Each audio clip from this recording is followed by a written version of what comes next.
Well, this is a first, potentially precedent-setting. A nationwide manhunt is now on for a federal ICE agent. Gregory Donnell Morgan Jr.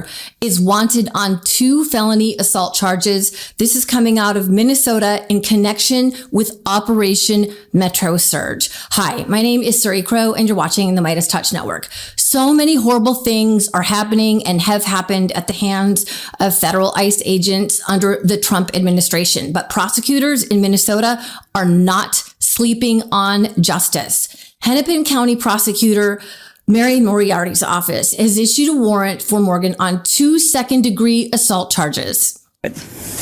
I know the community is following the decisions of this office very closely, and I want to be transparent on why these situations are developing at different speeds.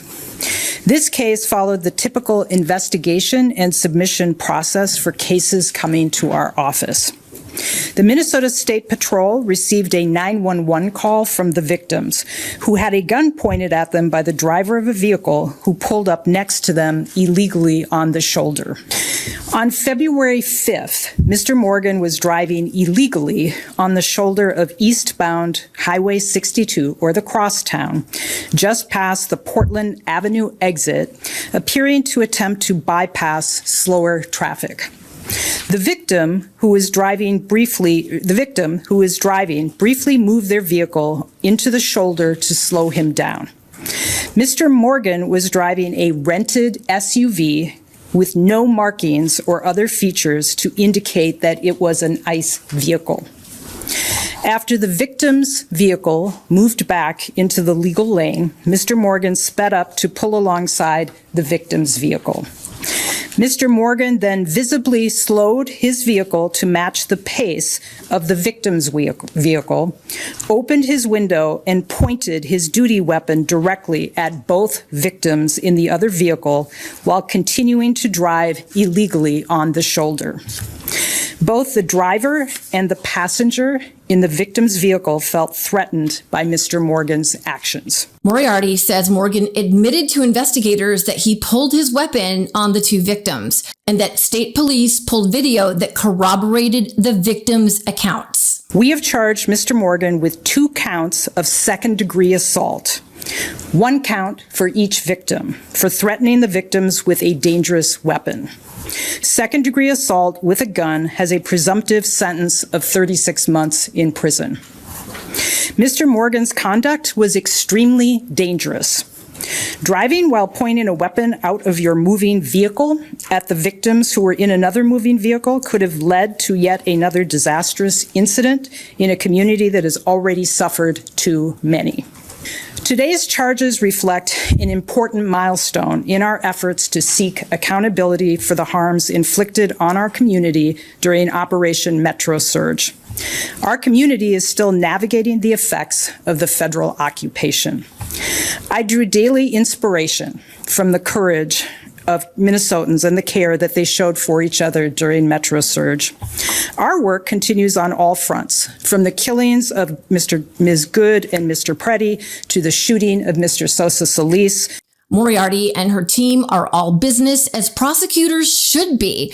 Here was her response when a reporter asked her if she's concerned about blowback from the Trump regime. Are there any concerns about federal blowback? The administration hasn't made, they've said that they won't be pleased if there are charges against any federal officers involved in immigration activities. The question is, are we concerned as to whether there would be federal blowback?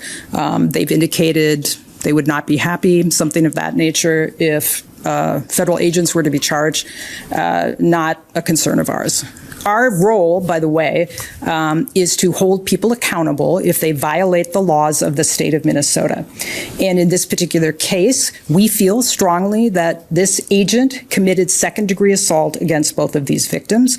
We have charged the case, and our intent is to hold them accountable. On that note, yes, Mary, on that note, the Trump administration has said these agents have absolute immunity.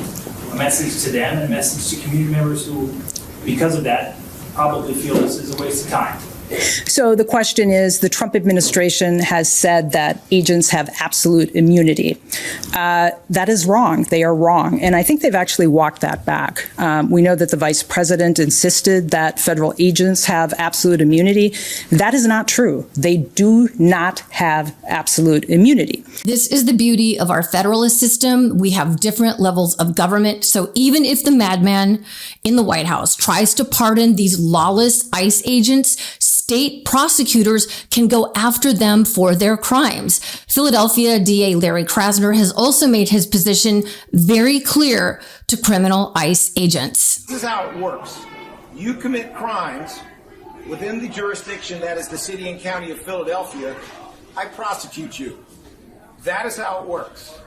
No, I don't take a phone call from the president saying let him go. No, the president cannot pardon you. I'll say it again. The president cannot pardon you. And yes, I will put you in handcuffs, and I will put you in a courtroom, and if necessary, I will put you in a jail cell. If you decide to make the terrazzo floor of this airport anything like what you did in the streets of Minneapolis, which involved the criminal homicide of unarmed, innocent people. We are not having that. Mary Moriarty's office is first to step to the plate. She told reporters that what Agent Morgan did when he rolled his window down while driving was to point his gun at the victims' heads. When I listened to the entire press conference, it really sounded like an episode of just complete road rage that this ICE agent has, which when you think about the fact that he's supposed to be law enforcement, he is supposed to be law enforcement and he is having an episode of road rage. Like, this is just crazy. Anyway, I know Minnesotans have to be relieved to see justice rolling after so much trauma that they have endured with, Operation Metro Surge.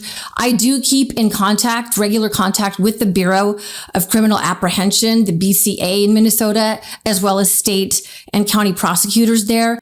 And the Hennepin County, that's Mary Moriarty's office, is also suing the Trump administration in an effort to force the FBI to turn over evidence in the murders of Renee Good and Alex Preddy. So far, the judge in those cases has not made a ruling. Hopefully, the ruling goes in prosecutors and investigators' favors so that the families of those victims can finally get some semblance of justice. But I hope that this precedent-setting case of holding ICE agents accountable for their crimes at least gives you all some hope that there are prosecutors out there who are going to hold lawless federal agents under the Trump regime, because that's what we're living under, accountable. Anyway, thanks for watching.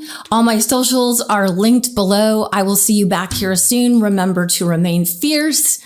And in the midst of all this chaos, man, I'm wishing you peace. Want to stay plugged in? Become a subscriber to our Substack at MeidasPlus.com. You'll get daily recaps from Ron Filipkowski, ad-free episodes of our podcast, and more exclusive content only available at MeidasPlus.com.